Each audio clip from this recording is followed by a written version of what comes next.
Assalamualaikum warahmatullahi wabarakatuh. Selamat pagi adik-adik. Gimana kabarnya? Sehat-sehat semua kan? Di sini ada yang udah kenal sama kakak belum? Kalau belum, perkenalkan.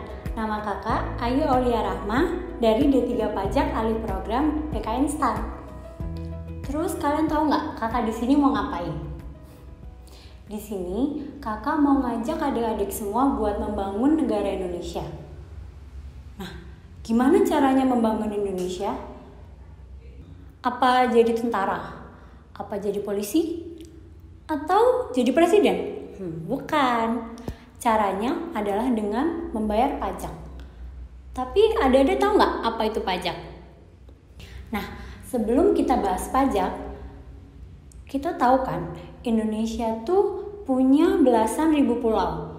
Daratannya luas. Terus lautannya juga luas. Penduduknya hampir 300 juta jiwa. Punya suku bangsa yang banyak, bahasanya pun juga banyak. Terus gimana caranya bangun negara Indonesia? Nah, negara Indonesia tuh punya tujuan luhur loh. Seperti yang adik-adik ketahui di pembukaan Undang-Undang Dasar 1945. Tujuan Indonesia ada 4. Nah, gimana caranya Indonesia mewujudkan keempat tujuan ini?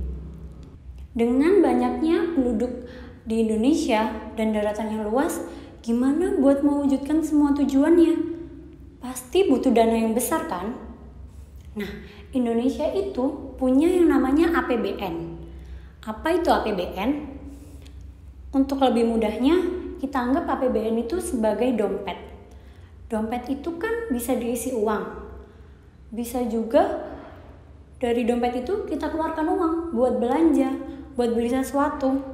Nah, tapi di Indonesia ternyata yang dikeluarkan uangnya lebih banyak daripada uang yang masuk ke dalam dompet.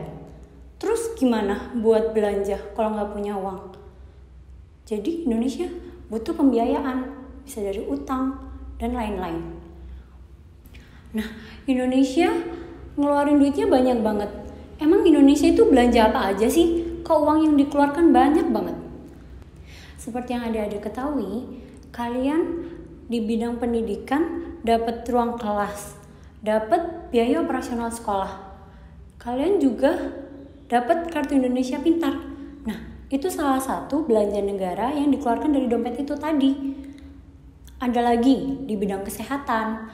Terus ada juga di bidang infrastruktur seperti pembangunan jalan, pembangunan jembatan, dan masih banyak lagi. Nah, belanja sebanyak itu, terus Indonesia tuh duitnya dari mana sih? Indonesia itu mempunyai penerimaan negara dari beberapa sumber. Ada dari hibah, ada pendapatan negara bukan pajak, ada pendapatan perpajakan. Seperti yang adik-adik lihat, pendapatan perpajakan itu yang paling banyak kan? 80% sumber pendapatan negara itu dari pajak. Nah, pajak itu apa sih? Pajak itu kontribusi masyarakat Indonesia untuk negara. Jadi, masyarakat Indonesia wajib menyisihkan penghasilannya untuk diberikan ke negara. Bayangkan saja masyarakat Indonesia yang hampir 300 juta jiwa tadi menyisihkan uangnya untuk negara. Pasti uang yang masuk ke dompet negara akan banyak juga. Nah, tapi kenyataannya dari tahun 2015 sampai tahun 2019 target penerimaan negara itu tidak tercapai. Padahal negara itu sudah memprediksikan uang yang seharusnya didapat itu segitu buat belanja negara, buat membangun negara Indonesia. Tapi nyatanya realisasi penerimaan negara itu tidak mencapai target penerimaan negara. Coba target penerimaan negara semua yang tadi sudah tercapai. Pasti negara kita sekarang sudah lebih maju. Karena dengan bayar pajak yang akan mendapatkan manfaat juga kita sendiri. Karena pajak itu punya 4 fungsi. Ada fungsi anggaran. Fungsi anggaran yang dompet itu tadi. Yang kedua, fungsi pengatur. Sebagai pengatur kebijakan sosial ekonomi. Misalnya minuman-minuman keras itu dikenakan pajak yang tinggi biar penggunaannya oleh masyarakat itu bisa berkurang. Kemudian yang ketiga ada fungsi stabilitas. Kalau misalnya negara mengalami inflasi, nanti pemerintah bisa membuat kebijakan untuk mengenakan pajak secara efisien terhadap peredaran uang yang tinggi. Kemudian yang keempat ada fungsi redistribusi pendapatan. Nah, pemerintah kan tadi belanja buat masyarakat misal dengan membangun fasilitas, membangun tempat-tempat pelayanan publik. Nah, itu nanti bisa menjadi lapangan pekerjaan bagi masyarakat. Pajak itu dikenakan kepada masyarakat itu sesuai dengan porsi penghasilan mereka. Kalau penghasilannya kecil, otomatis pajak yang dikenakan kepada masyarakat yang berpenghasilan kecil itu lebih kecil daripada masyarakat yang berpenghasilan lebih tinggi. Jadi akan adil untuk masyarakat terhadap pembayaran pajaknya.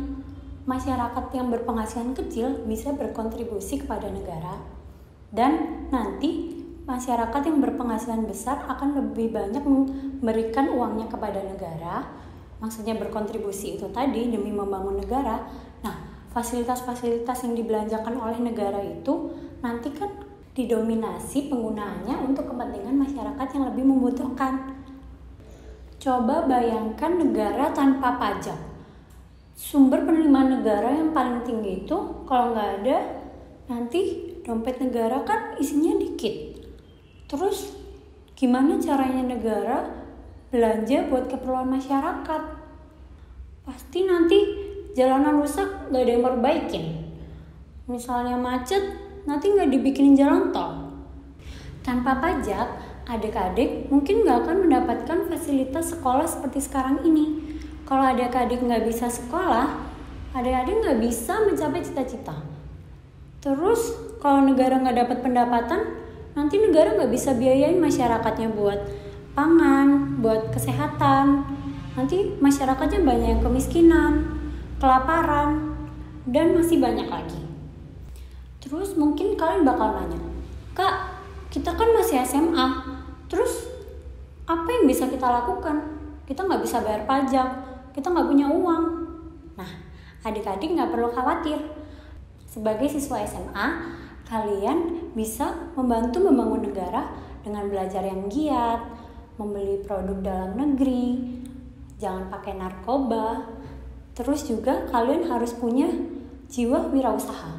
Kalau misalnya nanti kalian belajar dengan rajin, kalian punya jiwa wirausaha, terus kalian nanti besar menjadi orang yang sukses, bisa mendapatkan gaji yang besar, nanti kalian bisa bantu negara dengan bayar pajak. Adik-adik ini kan generasi milenial. Nanti adik-adik 20 tahun lagi mungkin udah menjadi orang yang sukses. Kalau adik-adik sukses, terus adik-adik semua pada bayar pajak, wah nanti penerimaan negara jadi banyak. Negara kita jadi maju, fasilitasnya maju, banyak semua, bagus-bagus semua. Manfaatnya juga adik-adik semua yang rasakan. Sekarang tugasnya adik-adik belajar dengan giat, biar nanti jadi orang sukses. Terus kalau udah sukses, jangan lupa sama kakak ya. Jangan lupa bayar pajak. Oke? Di tangan kalian, impian negara Indonesia untuk menjadi negara maju bukan lagi sebatas angan. Terima kasih calon generasi emas. Wassalamualaikum warahmatullahi wabarakatuh.